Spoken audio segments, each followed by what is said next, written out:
Olá, seja muito bem-vindo ao Minuto Escola Sabatina. Está no ar mais um episódio do nosso podcast. Hoje é quinta-feira, 1º de maio de 2025, e seguimos com o estudo do trimestre. Alusões, imagens e símbolos. Como estudar a profecia bíblica. Nesta lição, exploramos como Deus se comunica por meio de elementos simbólicos e como podemos interpretar corretamente essas mensagens proféticas à luz das Escrituras. O nosso tema de hoje é Profetize de novo. Antes de começarmos o estudo da lição, vamos nos colocar na presença de Deus em oração, pedindo que Ele nos conduza e nos dê sabedoria para entender a Sua palavra.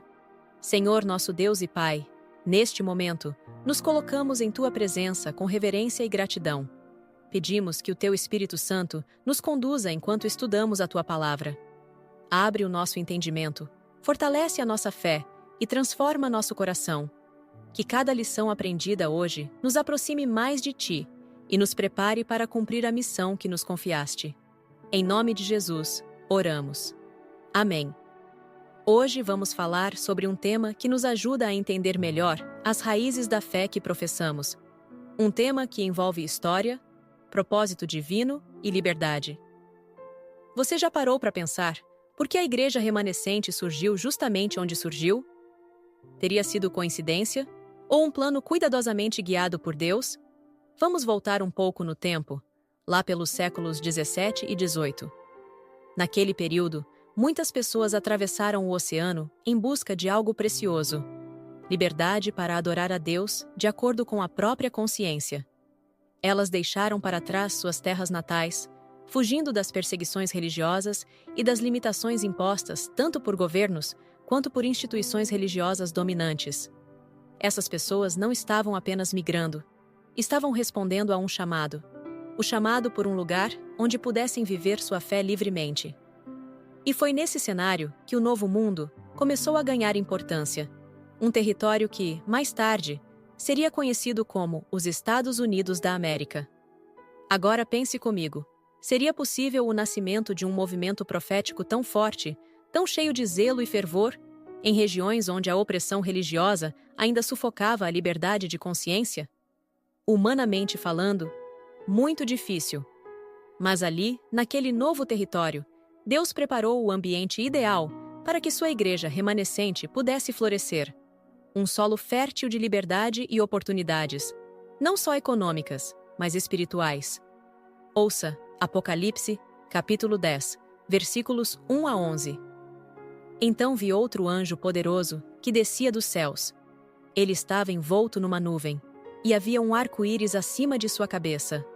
Sua face era como o sol, e suas pernas eram como colunas de fogo. Ele segurava um livrinho que estava aberto em sua mão. Colocou o pé direito sobre o mar e o pé esquerdo sobre a terra, e deu um alto brado, como o rugido de um leão. Quando ele bradou, os 7 trovões falaram. Logo que os 7 trovões falaram, eu estava prestes a escrever, mas ouvi uma voz dos céus que disse: "Cele o que disseram os 7 trovões, e não o escreva." Então, o anjo que eu tinha visto em pé sobre o mar e sobre a terra, levantou a mão direita para o céu e jurou por aquele que vive para todo o sempre, que criou os céus e tudo o que neles há, a terra e tudo o que nela há, e o mar e tudo o que nele há, dizendo: não haverá mais demora.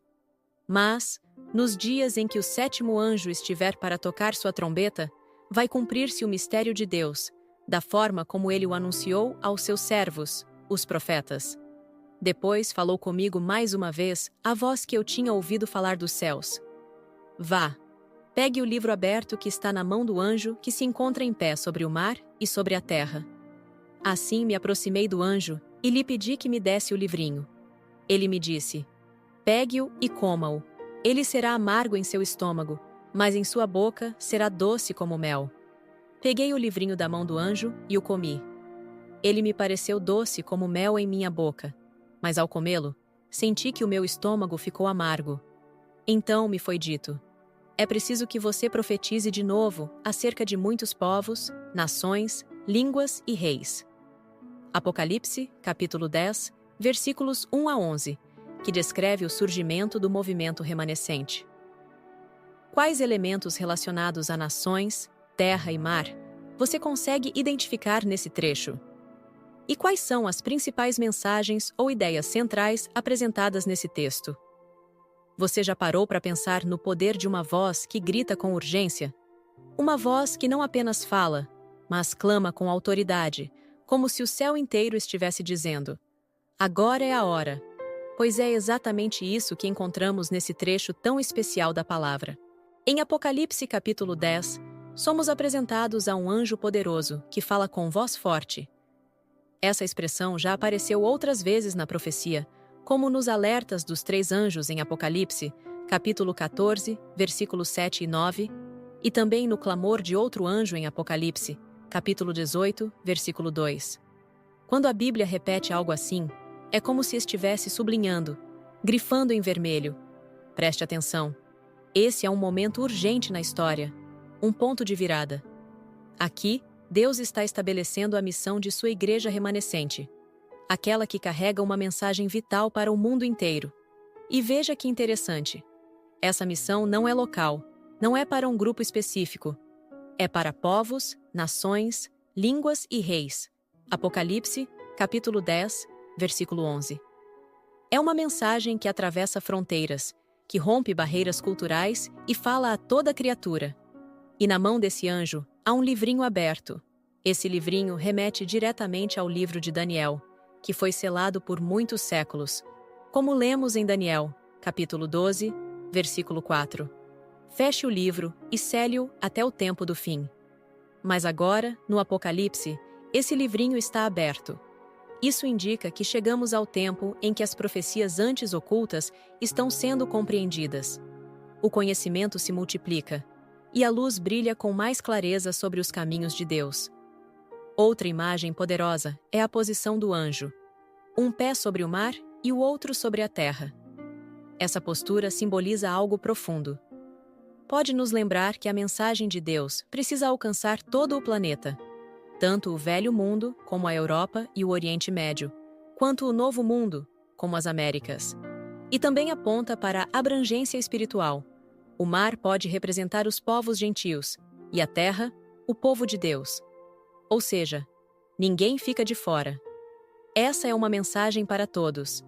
A Bíblia nos mostra que no final de todas as coisas, a terra será inundada pela luz da glória de Deus. E as mensagens poderosas de Apocalipse 14, que falam sobre o chamado ao arrependimento, a adoração verdadeira e a fidelidade a Deus, vão alcançar cada pessoa, em todos os cantos do planeta. Essa missão, que já foi dada ao povo de Israel no passado, agora está nas mãos da igreja. Ou seja, está nas nossas mãos.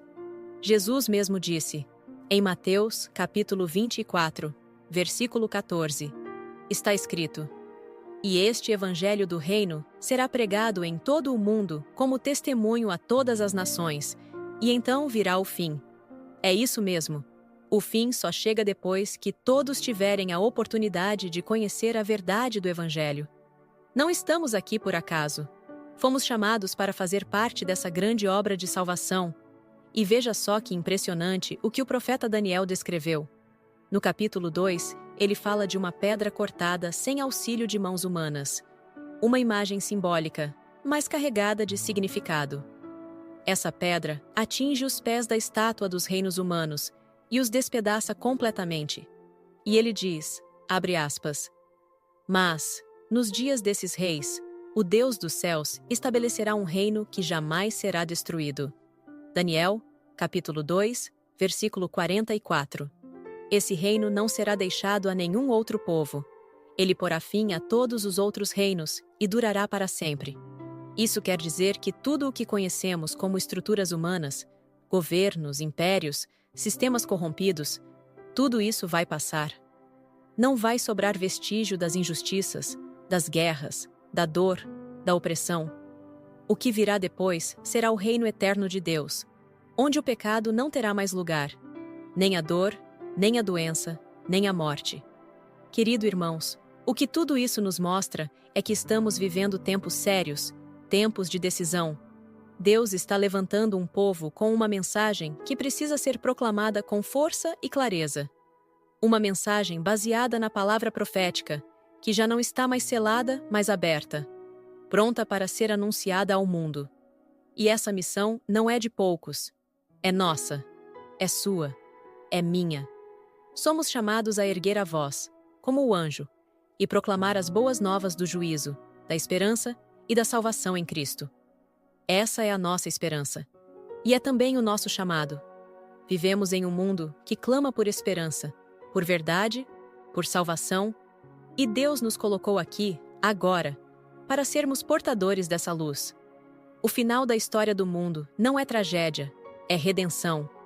Cristo será entronizado para sempre, e seu reino será justo, eterno e cheio de paz. Então, que tal começarmos hoje mesmo a viver com essa certeza? Que a nossa vida seja um reflexo daquilo que está por vir. Que as pessoas ao nosso redor vejam em nós a luz desse reino. E nunca se esqueça: se você faz parte da missão, você também faz parte da promessa. Obrigado por nos acompanhar em mais um episódio do Minuto Escola Sabatina. No próximo encontro, vamos explorar o tema Estudo Adicional. Reserve um momento especial para ouvir e refletir. Que Deus abençoe você grandemente. Até o próximo episódio. Maranata, o Senhor logo vem.